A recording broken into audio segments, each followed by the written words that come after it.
Hello, everyone. So the previous podcast, we talked about the terrorist incident that happened in New Orleans and the other two incidents where the FBI basically stopped potential terrorist incidents. The first one was in Virginia and the second one down in Florida. Now we've got significant amount of more information on the incident that happened in Las Vegas, and I kind of want to talk about it because I think it's very important. First of all, there was a gentleman's name, and my condolences go out to the family. His name was Master Sergeant Matthew Livesberger. Now, he'd served in the Special Forces, had the highest national clearances, served in combat, had 5 Bronze Stars. One of them was for valor, total of about 25 different medals, and was a team sergeant in the 10th Special Forces Group. So obviously he was one of the top 1% in the military. So what happened to this person? All of a sudden he goes off the deep end. So let's just talk about that. But so there's an incredible amount of information being pumped out about this person, and I happened to stumble across Sean Ryan's show about this with a gentleman by the name of Sam Shoemate, and I'll put up the link in the comments that you can go to, and I recommend you do go to it because I can't do it justice by trying to talk about what they discussed, because evidently this Shoemate gentleman has a significant following on Instagram, and is a former military intelligence analyst, and Matthew Livesberger reached out to him and sent him an email, and right before he went to Las Vegas. And they discussed a few things. And I'll kind of summarize that, and then you can go to Sean Ryan's show and just, see for yourself what you think about it. It's pretty profound. So the first thing that he kind of alludes to in this whole email chain, he talks about some war crimes that happened in 2019 in Afghanistan, where the DEA, the U.S. military, the CIA, raided some villages out in the Farah province in Nimroz in Afghanistan, and there's about 60-some civilians were killed. And come to find out, it was reported in the news that this incident happened, and the UN did investigate it and say, yes, it was potentially a war crime, because you can't really use the military against certain civilian targets. And this one happened to be a drug site, but it's a law enforcement deal, right? But nonetheless, so this incident did happen, so it's been substantiated. The second thing that he talked about was these gravity drones. Now, I'm just a dumb infantryman. I have no engineering background whatsoever. I've got a business background, and I don't know crap about gravity drones.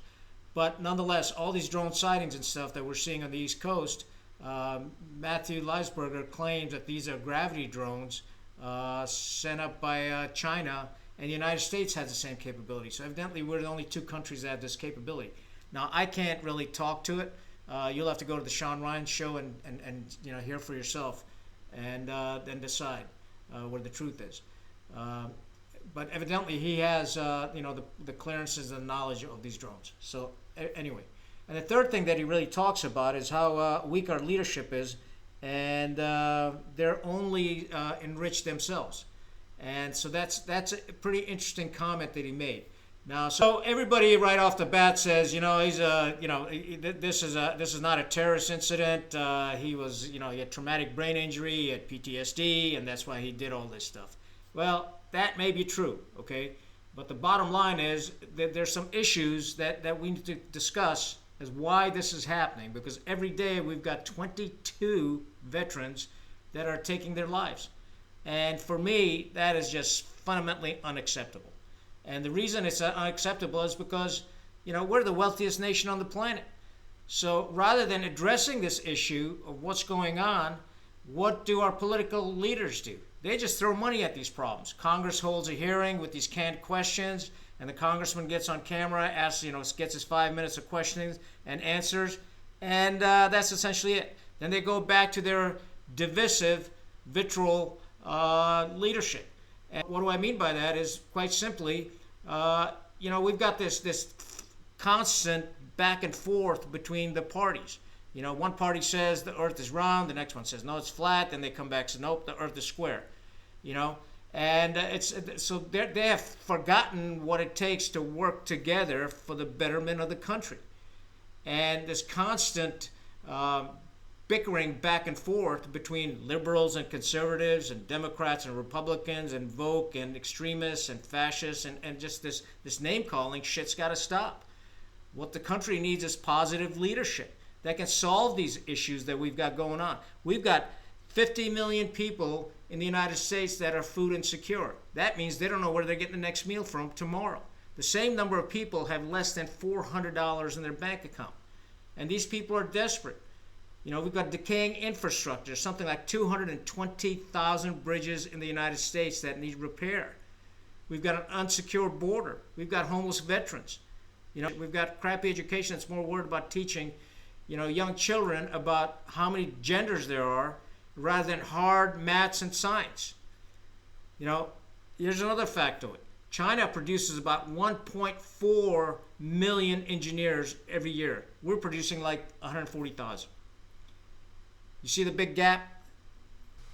The other thing is our reading comprehension level in the United States is between the 7th and 8th grade.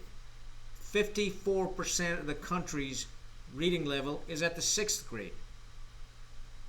And how are we going to prosper as a culture and produce mature, stable individuals if we're not educating them as children?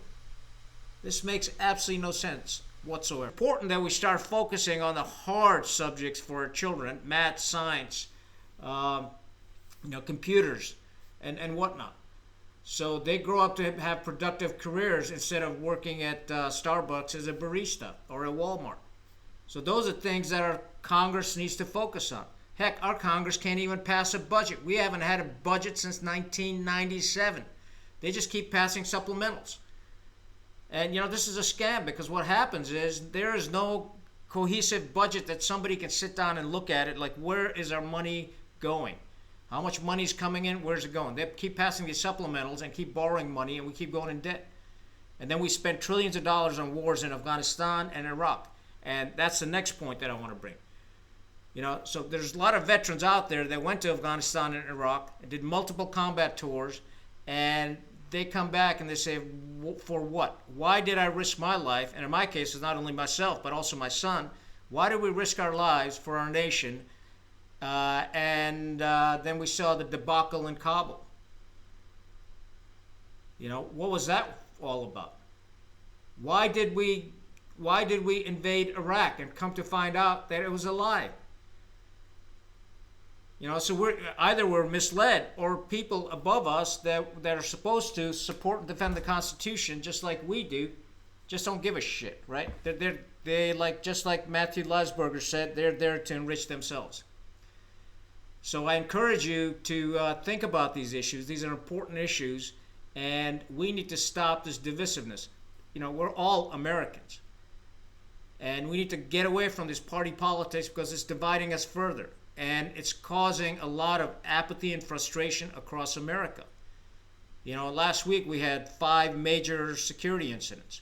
And there's others too, that probably weren't reported in mainstream media. So we need to get back to basics and focus on what's best for America, not for Ukraine or Israel or the Middle East. That's what we got to focus on. And we got to focus on our next generation. And we got to focus on our veterans that, in my opinion, got a raw deal. We sent them off to war and they come back and they've got all these issues that we're not really addressing. We're just throwing money at it. And, the doctors put them on opiates and whatnot. The walls start closing in. And a trigger event happens and all of a sudden the guy, takes his life. Now, there's an interesting part that came out in the Sean Ryan show when you were watching it.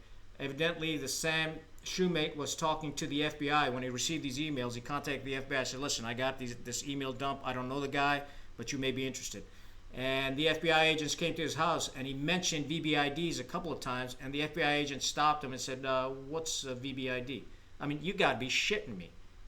And that really gets to the heart of the matter. We fought a war for 20 years where thousands of our sons and daughters lost limbs and died. It just blows my mind that the FBI agent doesn't know what a VBID is. Vehicle-borne improvised explosive device, or quite simply, a car bomb. That's what it is.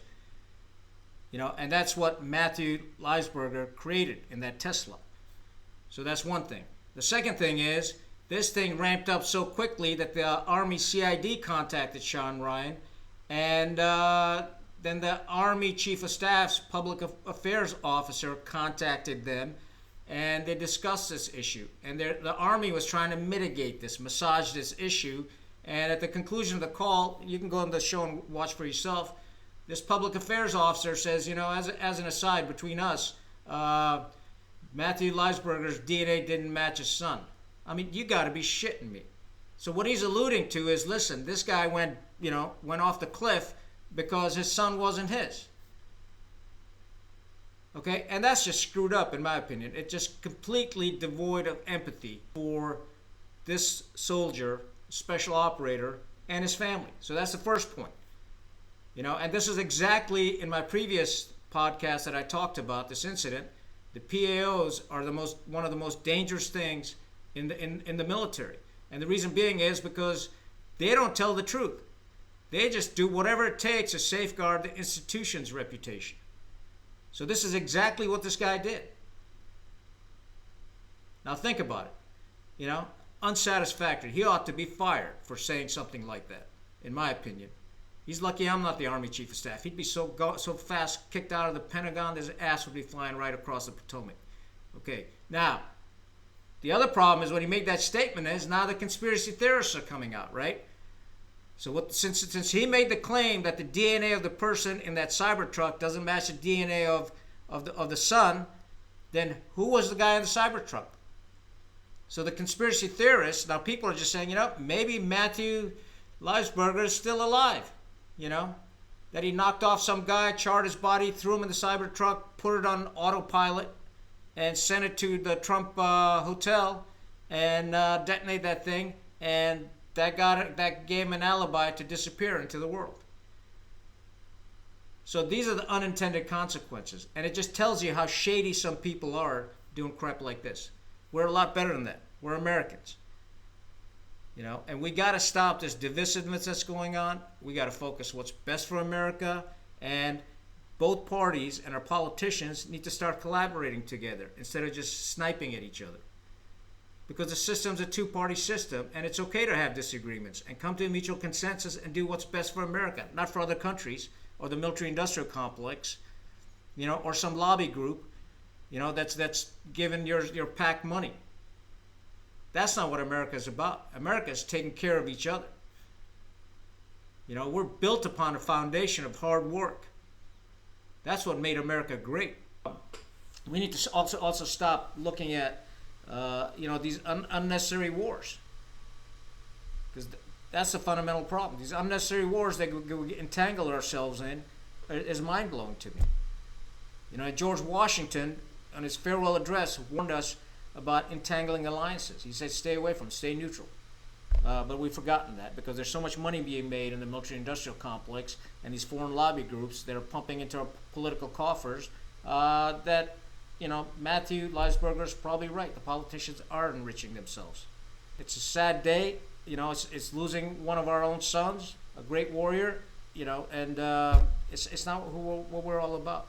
And it shouldn't have to get to this level. Now, I don't know if it's a terrorist incident or not. I don't know, terrorist incidents are generally viewed as a political statement, but, the news media is claiming that this is not considered a terrorist incident. Well, that's fine. It's immaterial to me. The point being is this happened, and it's sad. And the more important point is there's 22 veterans every day are losing their lives, and that's completely unacceptable. That's all I got. Stay together, stay rugged, Khan out.